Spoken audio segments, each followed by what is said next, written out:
business is one thing of its own, and a country is one thing on its own. And whenever you want to bring the two the man is richer than Dangote. together, you have to respect the regulations, the conditions, the rules for business, and then the country on its own. You have to respect its culture and tradition. That tells you the mindset of people. For every businessman This is wonderful. That is successful should simply know how to add value to people. Right. And to be able to add value to people, you need to understand their mindsets. So first of all, the answer to your question is to relate your business to the culture of the country, which is very important. This is something that I did. I understand the mindset of Ghanaians. I understand the mindset of Africans. I even understand the mindset of the experts who are coming in. So this is more relative to the concept of the business that I do. And I think it's one of the engines, or my secret engines, that makes everything moves a bit faster. Yeah. The first thing that I thought of was, what is it that is not here?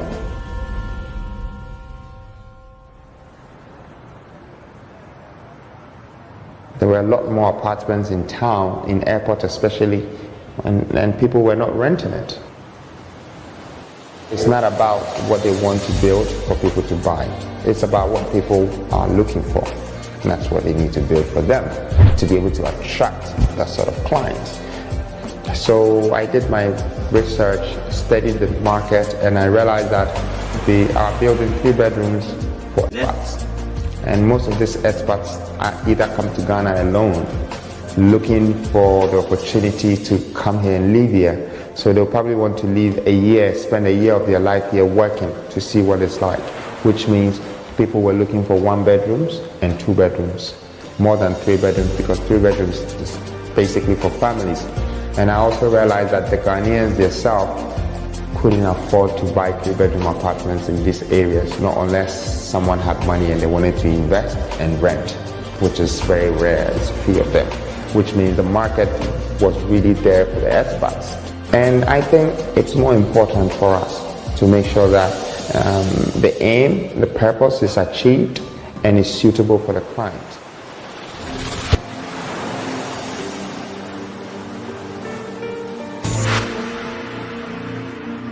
You come to Accra, you see that we're building all sort of service apartment, fully serviced apartment. Why? Because I have decided to be the biggest competitor for hotels. That I know Africans are not going to be comfortable living in hotels which is only 28 square meters. And so is the person who's coming from Europe or America. 28 square meters is done.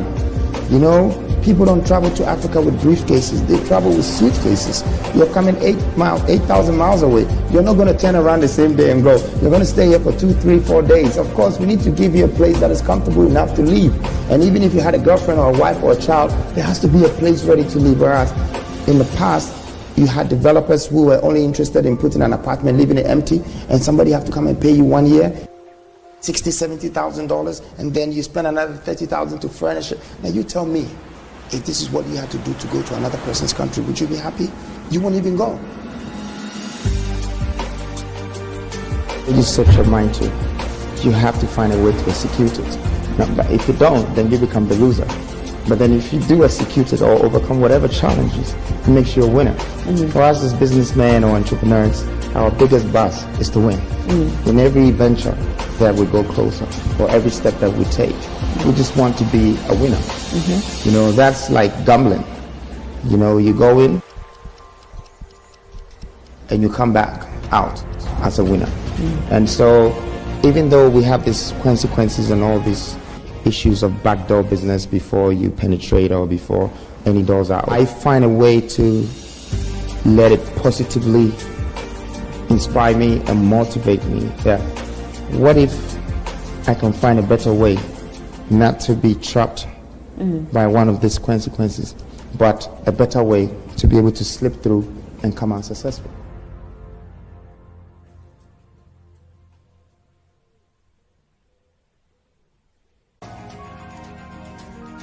And that became the principle of my business, maximization.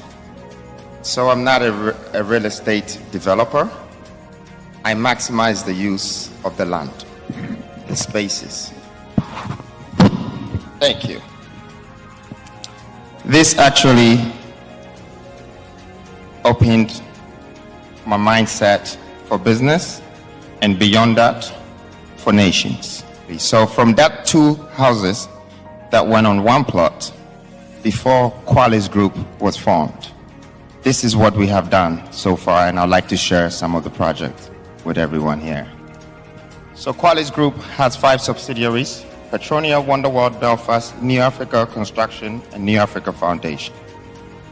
These are some of the buildings that has come from the 2 houses on 1 plot. Qualis is a 40 apartment residence in airport. And number 1 by the Danko Circle is 108 apartments on 1.5 plots.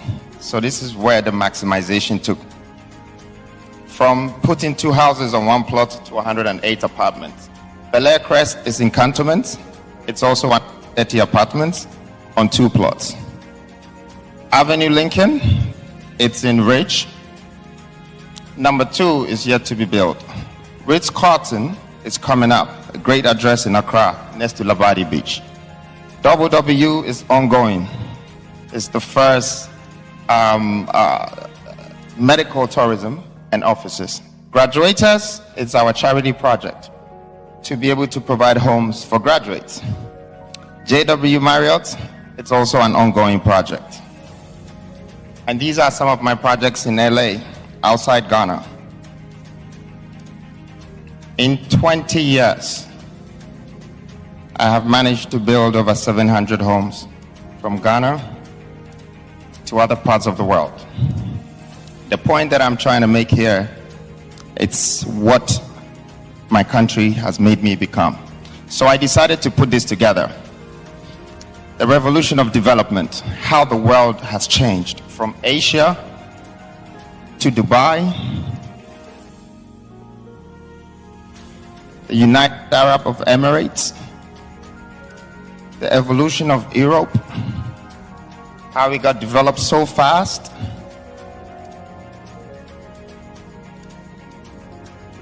Now these are countries that are on global economy. What it used to be and what it has become today.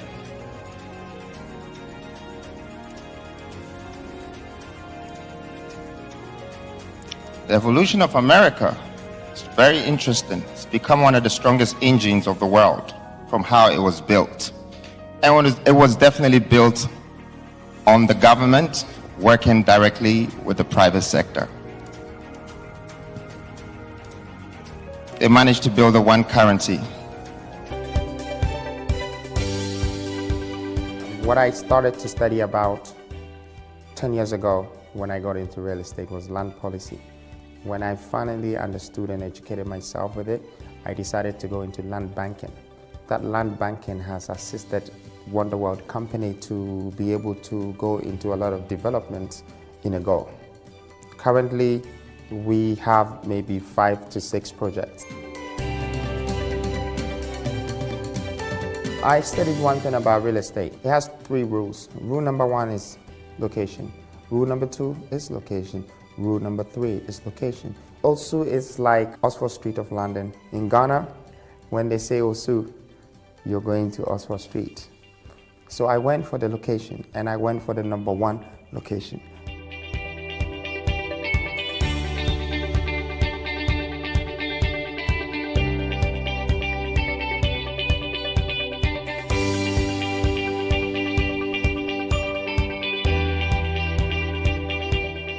Number 1 Oxford Street.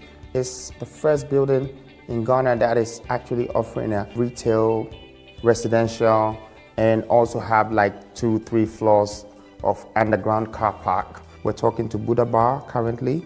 We're talking to Zara. We're talking to international, high street brands and, corporate brands that could be part of this. And we want people to have this quality of life within that area and within the building as well. Qualis is also a very interesting project. This project is named after my mother. It is honored to her. That alone made me feel like I have to put the best components in the world on this building. I have to find the best architect. The architect I got from South Africa, and I asked him that do something that has never been done. I chose a contractor from Germany who was part of one of the designers of R8 Audi. And that's the guy that actually brought the vectogram on the building.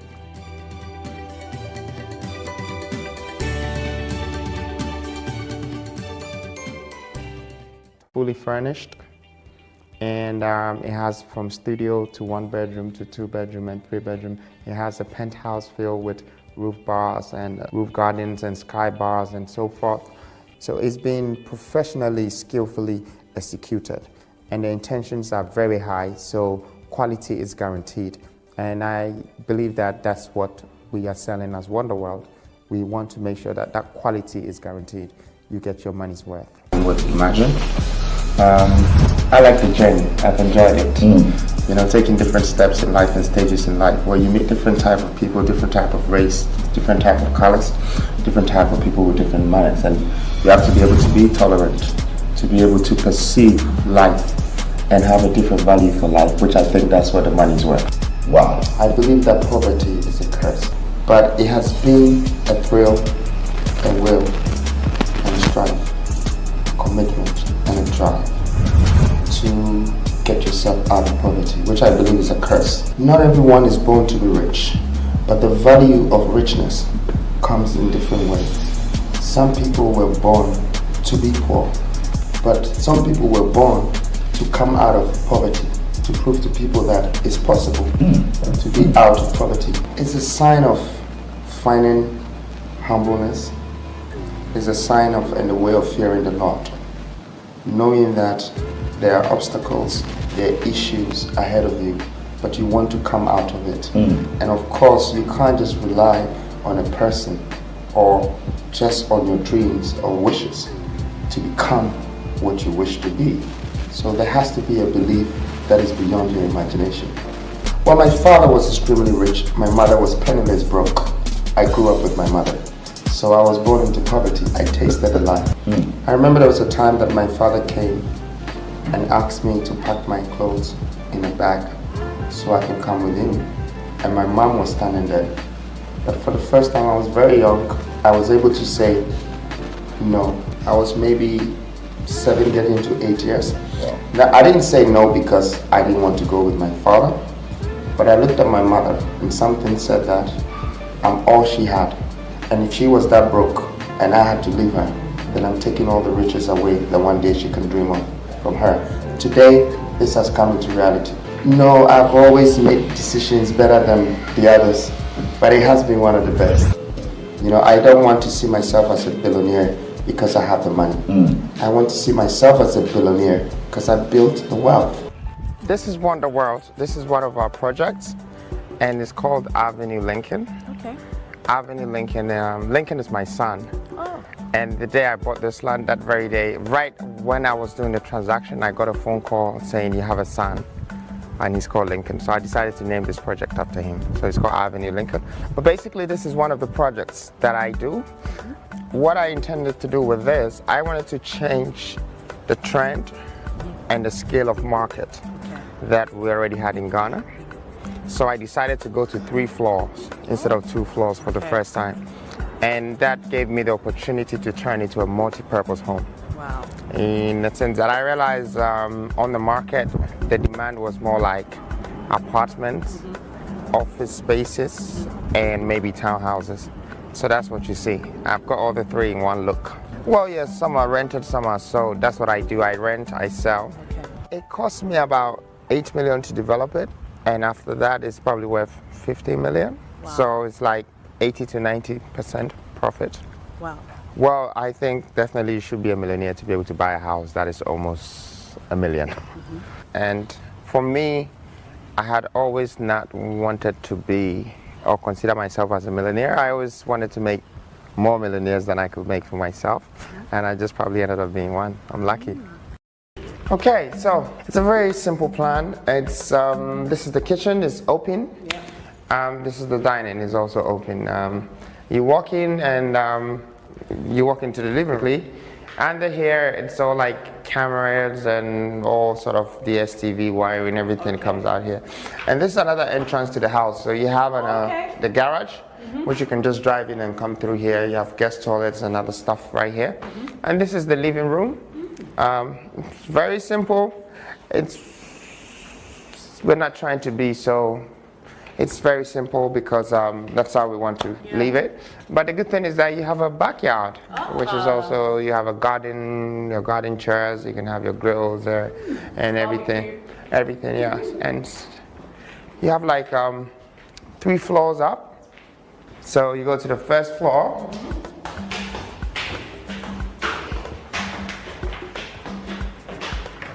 This is also like another master bedroom. This is something that I don't like to say, but whatever I've done already, it's nothing anymore. I'm only worried about what I'm about to do. I like to think about what I'm going to do next. You know, this is done. I mean, I learned this from Warren Buffett. He said that, don't worry about what you did last year. Worry about what you're about to do this year. It's also difficult for me to say. It's very hard to work with Ghanaians, but then again, that's the truth. Not because they're Ghanaians, but because they're not enlightened enough. They don't have much experience, and they also don't have the environment where the system is in place for them to do the right thing. But it's also interesting for us, the businessmen, because then you can see that gap to be bridged. And that is something that you can take advantage of. You know, making people all over again to build new things, to create new things and create new opportunities. So for me, I think it's very difficult to work in Ghana. But if you're able to break through, then your success will definitely be enormous. Look, my company started by building 2 houses on 1 plot. Okay, this is about 14, 15 years ago. Interesting. The main thing behind the company was that I had 3 principles. At that point, I had only 2, and one of them was maximization. The second one was utilization. The third one that I found about 8 years after that was categorization. Now, I'll break this down for you. This is the recipe for my company. I have to maximize the use of a land. It's the secret that people don't know. So I have a land that can only build 1 house, but I've decided to build 2 houses. This inspiration, this concept have led me to become a genius on my own master art. Simply because recently I have put 108 apartments on 1.5 plot. It's never happened in history. But I'm here in Ghana with you and you can witness it.